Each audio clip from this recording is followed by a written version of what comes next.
Eu finalmente resolvi o problema com a quebra do molde das varinhas brasileiras. A solução foi tão simples que dá até um pouquinho de vergonha. Desde que eu comecei com a produção das varinhas mágicas, um dos principais problemas que eu tenho enfrentado é a quebra do molde de silicone, que normalmente acontece quando eu tiro por volta de umas 10 varinhas, mas que realmente começa a quebrar pedacinhos lá pela quinta ou sexta varinha. Ou às vezes até mesmo na primeira tiragem, como aconteceu com a varinha do Amapá, a qual eu precisei fazer 3 moldes para tirar só 10 varinhas. E depois de criar a história, desenhar a varinha, modelar tudo em 3D, imprimir todas as partes, finalizar elas lixando muito, chega a hora do molde, que em tese simplificaria muito a produção e agilizaria tudo. E aí ele quebra, o que é bem frustrante, sem contar o desperdício de material. E acontece que eu estava enfrentando esse problema simplesmente por ter escolhido o lubrificante errado para os moldes. Dá para acreditar? Até o último lançamento eu estava usando o spray Red Lube para lubrificar o molde antes de colocar a resina para a produção das varinhas. Mas antes de começar a produção para os lançamentos desse mês, eu resolvi testar o molde do medalhão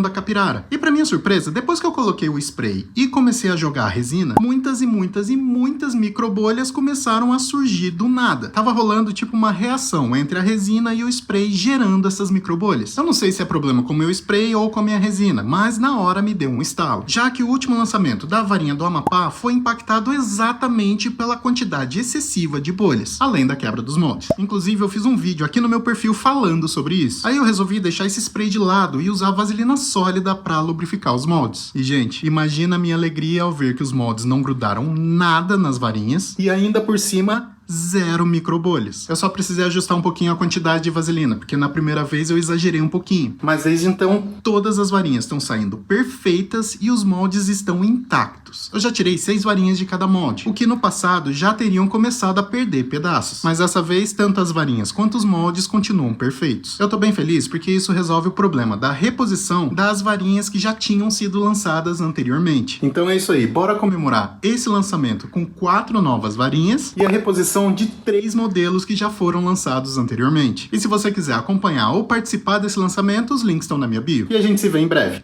Até mais!